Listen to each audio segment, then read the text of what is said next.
Welcome. I'm excited to have you with me today. Today we're going to be focusing on connecting with our students, with our families through Flipgrid. So I'm excited to share with you. My name is Nathan Wells. I'm the Senior Manager of Customer Engagement at I2E. I2E is an education consultancy company. We do training with educators around the world, help school districts find paths to open up new learning opportunities through technology, and work with ed tech companies to come into schools successfully. You can follow me on Twitter and Facebook. I'm at EdTechWells. You can follow at I2EEDU. You can find out more at i2eedu.com. You can also follow Microsoft at Microsoft EDU, and education.microsoft.com is a great place to get started. So today, we're going to talk about connecting with students, building class community, all through Flipgrid. We're talking about how do we use that space to provide families with support, students to get support, families to feel connected to what's going on in the classroom, and be able to have a voice and opportunity to speak with their teacher, with the school, and look at some practices for implementing those in a safe class environment, whether we're remote, or hybrid, or we're all in the classroom. So let's jump in and let's start with how do we get going with Flipgrid. So let's start at the baseline. And the baseline of Flipgrid is being able to go out and create your first account.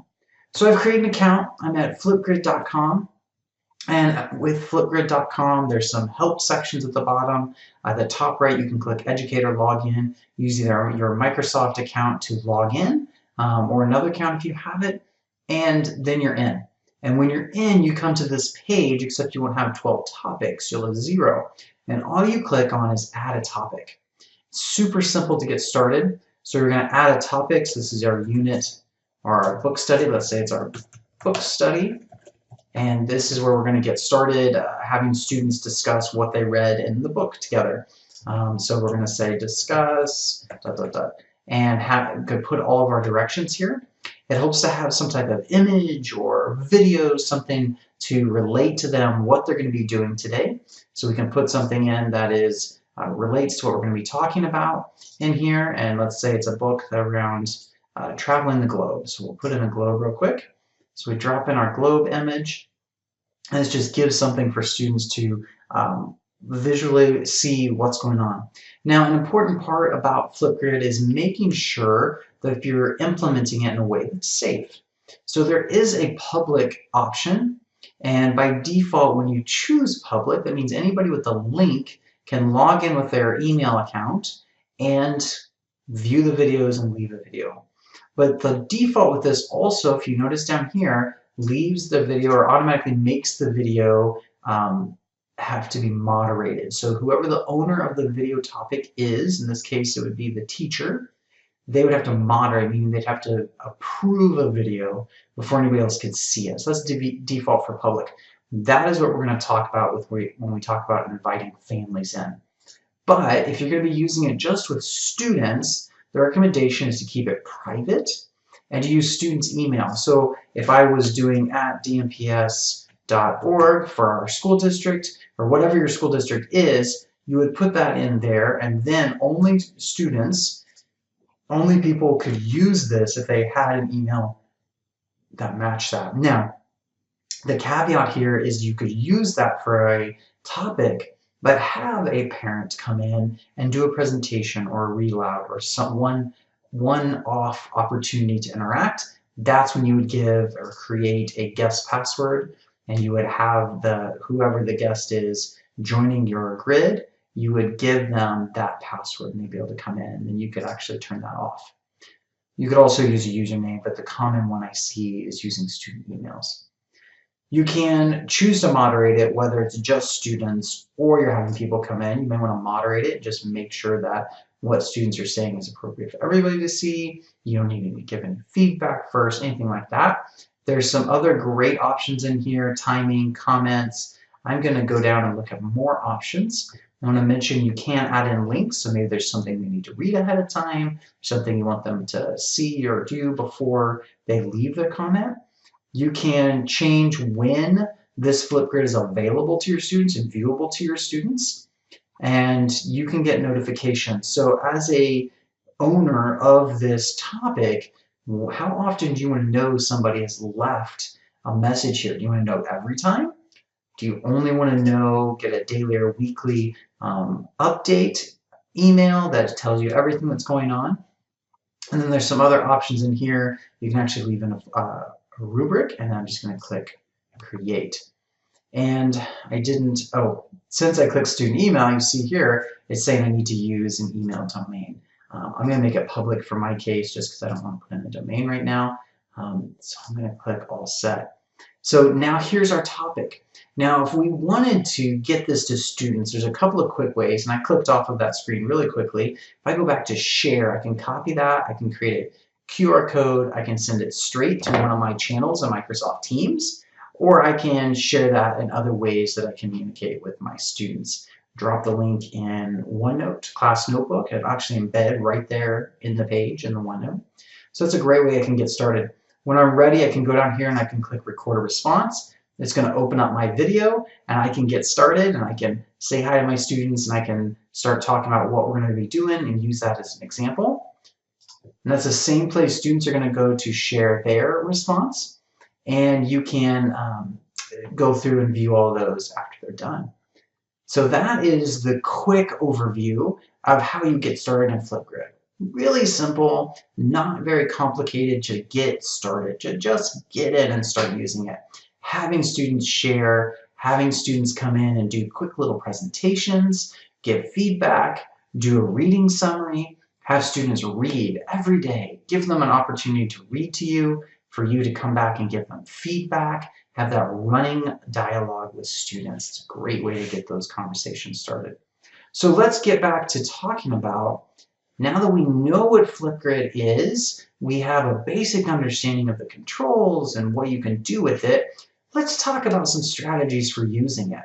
What are some great ways that we can bring students into Flipgrid and get them started? So this is the screen we just saw a moment ago. This is our topics, and each topic you can see has its own theme, and you can make groups of those topics. So let's say you had a first period group, a second period group, third period group, etc. Maybe you had a reading group, math groups. You can split those out. You notice these are active. I can actually make some deactivated, meaning students won't see them. I'll still have access to them, but students won't see them. Maybe it's from Unit 1 and you're moving on to Unit 2, and so you change them off of active to unlisted, so that students don't necessarily see them anymore. They're not paying attention to those anymore, but you can always go back and do them. So there's some little options like that. But what else could you do? So right off the bat, I would recommend it, especially in remote situations, but even in the classroom, having a place for students to check in with you. The remote setting, we want students to be able to check in with you, and it's a little bit more complicated. In the in-person setting, maybe students are nervous. Maybe students aren't sure that they can find you in a one-on-one situation. It's great to give them an opportunity to have some type of check-in or a place for them to leave comments or ask questions or to get help. Some of our students just need some support and know that somebody's there listening. And so creating a topic in Flipgrid for those types of check-ins, you can call it your open space, free space, whatever you want to call it, giving students that opportunity and that space to come and be able to leave comments with you, ask questions, anything like that. Feel safe to bring something to your attention. So daily check-in, weekly check-in, call it something else, a place for students to connect with you that they know that they can find out or be able to ask for help. Another, and this is more of a traditional way we've used Flipgrid, is giving students, posing a question and asking them to respond. Now, I want to quickly call out that we can have students use this icon right here. It's a common icon we'll see throughout Microsoft tools, but you'll also see it in tools like Wakelet and Janelli and Paradoc and others, and it is called the Immersive Reader. Immersive Reader is also built into the Edge browser, and OneNote, Word, All of these tools have it built in. And what it does is when I click Immersive Reader, it allows me to be able to jump into a read mode that makes it simpler for students to read. So I'm actually going to click on that. I'm going to click Immersive Reader to be able to see it really quickly. And you see it takes the directions for this topic and it fills the screen so I don't have any distractions, and it can read to me. I can go through and maybe I don't understand a word. I can click on it. I can get a picture. I can get just the word. I can have it read to me. Or I can, maybe I'm not a native speaker, I can actually have it translated. So if I needed to have it translated into German, I can click on that and I can see it in German. I can hear it and hear it in English as well. So I can do some quick things in here. I can change the background, which makes it a little bit easier for me to see, helps me be able to focus and just concentrate my eyes on that. And this tool is the exact same and built into so many tools. One I didn't mention is Minecraft. Minecraft Education Edition has it built in. Fantastic open source that Microsoft has provided to so many companies. So that is a great way, and that is built into the topics. It's built into when students click and want to start leaving a response. It's also listed there, so students can use that and take advantage of that. So as I started to say with the thinking routines, this is where we're going to pose a question and we're going to ask students to respond. Thinking routines goes a little bit farther in the idea that students are to put out a claim for this example of a thinking routine. It's a thinking routine in general, which is, if you want to find out more about thinking routines, it's Project Zero by the Harvard Graduate School for Education. And they did a lot of research around getting students to respond to questions. And one of the things that all of the thinking routines do is give students a series of questions to respond to go a little bit deeper. And what I appreciate using them in conjunction with Flipgrid on is I can have students to come in here and they're going to make a claim about their topic. And I can come back and I can say, okay, what's your support for that claim? And then get them to respond. And then maybe they need to pose a question. And so I can come in and I can try to push them a little bit on those different pieces. And it gives this nice, easy back and forth where I, as a teacher, don't necessarily have to dig real deep. The question's already there. And the students get into this habit of being able to support their claim and ask deeper questions. And so we can use this exact same thinking routine repeatedly. And students understand the process, the cadence of it. They get used to it, they get better at it, and they become deeper and more independent thinkers, which we want all of our students to be able to do. So we could use something like this. Another common one I've seen, especially in younger grades, but I would argue as a former middle school teacher, our middle school students need this too. Read to our students. Read to our students. And when we're in distance learning especially, the Flipgrid ReadAlouds are even more impactful because our students aren't in the classroom. We can't do our carpet time. We can't bring students together in a small space and read together. So doing it through Flipgrid, it still allows the students to hear you, see your voice, see the page turning, see your excitement about books and about reading, and give students a chance to still experience that no matter what their situation is at home. Some parents hopefully are reading to their kids continuously, but even if they're not, they can depend on you. And what's nice too is in this one example, I even ask, are you reading a great book? Reply with your own, encouraging students to come in. Even as a kindergartner, he's going to come in and he's going to sound out a few key words for me. Or we have a second grader who's struggling and she can go through and read at her level, but we're getting them to read, we're getting them to hear good reading, finding great books, and encouraging that no matter the situation and no matter where our students are at. So encouraging students to read, showing them examples of good books. What else could you do with a read aloud? Could you do one once a week? Something to get in front of students. The other example of a read aloud I've seen is a teacher going through a novel study and reading portions of the novel to students, and providing links to audiobooks, and providing opportunities for students to be able to read chunks of it as well.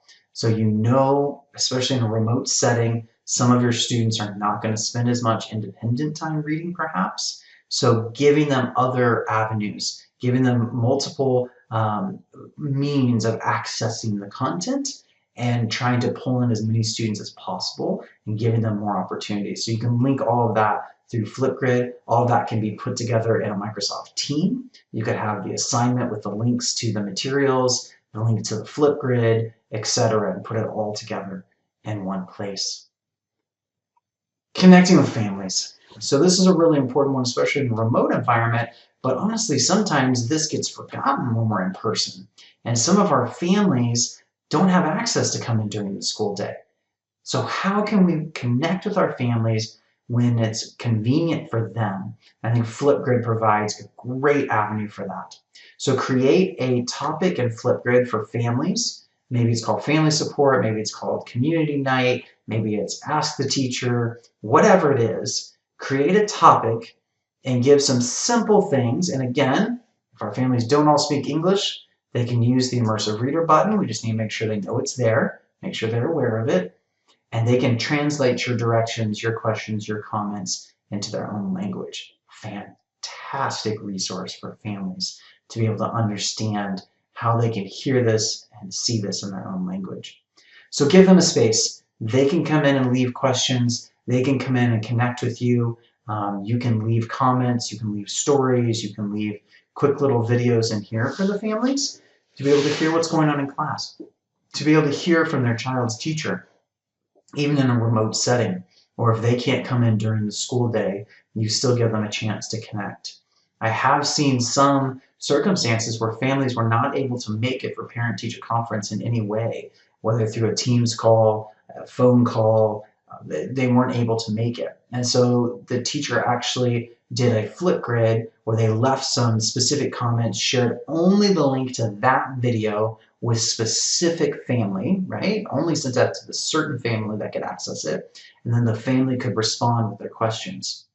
Not ideal. We'd rather have a conversation with our families, but it is a conversation avenue. It may not be the synchronous real-time conversation, but it at least gets families to engage, to hear from you, to know that you care. So let's pause for a second and talk about that idea of what I was just saying.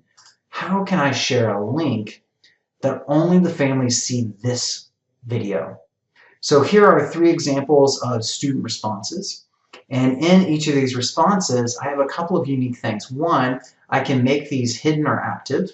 So let's say that this video, I haven't approved it yet, I haven't gone through it, I'm going to leave it hidden.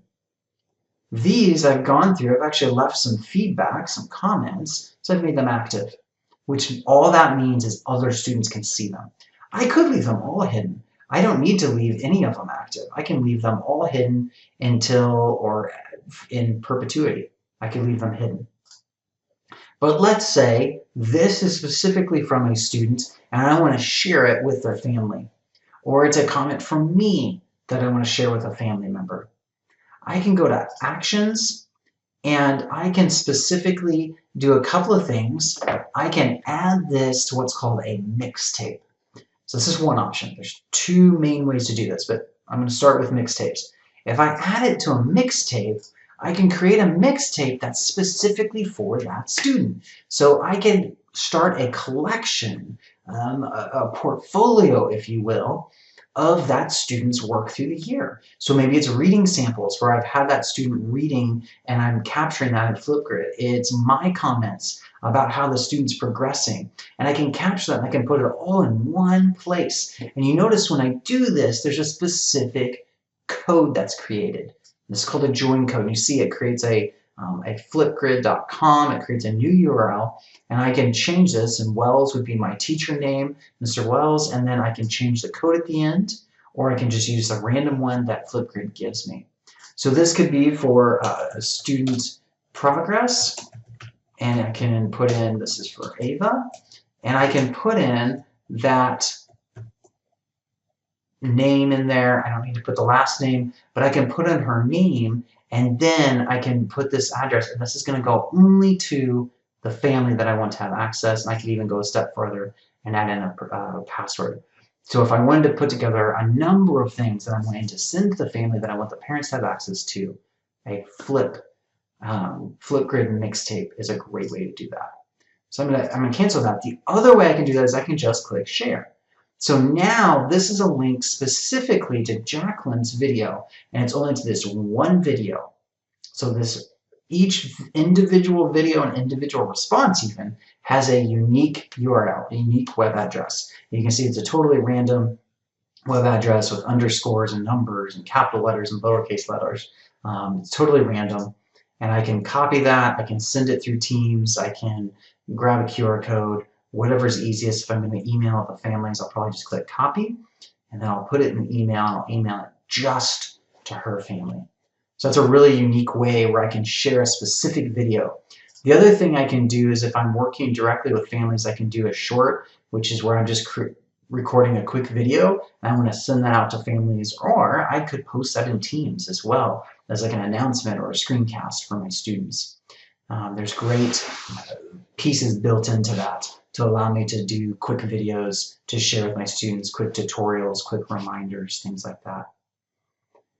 When you're looking for ideas, when you're thinking about how you can use Flipgrid more with your families, with your students, build class community, I would encourage you to do a couple of things. One is check out the Disco Library.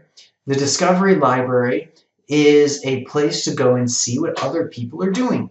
It's a great place to get ideas, and you can actually make a copy of somebody's that you like. And then you can make it your own, you can customize it and make your own. The other thing we haven't discussed is in your topics, why not create a topic that is more open-ended? Especially in a remote environment, give our students a chance to connect. So you could call it class favorites or independent playtime, or something where students can record themselves showing off a pet, showing off a favorite toy, showing off a Lego thing they've built, creation, something they're doing in their backyard, whatever it might be.